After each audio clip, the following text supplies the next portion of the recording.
Chicken stew ഉണ്ടാക്കുന്നത് എങ്ങനെയാണെന്ന് നോക്കാം. 1/2 കിലോ ചിക്കനിലാണ് ഇപ്പോൾ ഉണ്ടാക്കിയെടുക്കുന്നത്. ഇതിനുവേണ്ടി 3 ടേബിൾ സ്പൂൺ വെളിച്ചെണ്ണ ഒഴിക്കാം.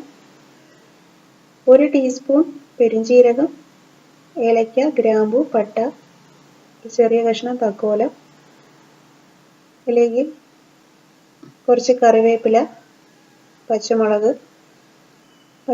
കുറച്ച് കൂടുതൽ ചേർക്കുന്നുണ്ട്. എരിവ് കുറവായിട്ടുള്ള പച്ചമുളകാണ്. 2 സവാള, 5-6 വെളുത്തുള്ളി, ഒരു ചെറിയ കഷ്ണം ഇഞ്ചി, ഇത്രയും ചെറുതായിട്ടൊന്ന് അരിഞ്ഞ് കുറച്ച് ഉപ്പിട്ട് വഴറ്റിയെടുക്കണം. ഇത് നല്ല ബ്രൗൺ കളർ ആവണ്ട, ചെറുതായിട്ടൊന്ന് വാടുന്നത് വരെ അടച്ചു വയ്ക്കാം.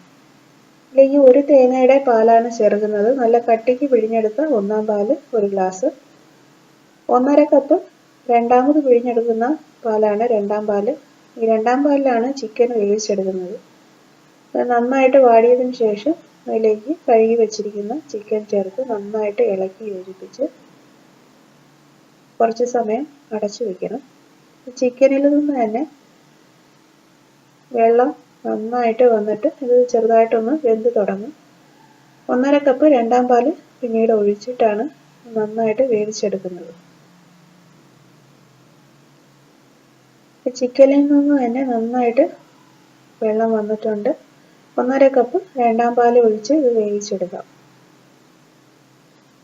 ചിക്കൻ പാകത്തിന് നന്നായിട്ട് വെന്തിട്ടുണ്ട്. ഉപ്പ് കുറവുണ്ടെങ്കിൽ ഈ സമയത്ത് കുറച്ച് ഉപ്പ് ചേർത്ത് കൊടുക്കുക.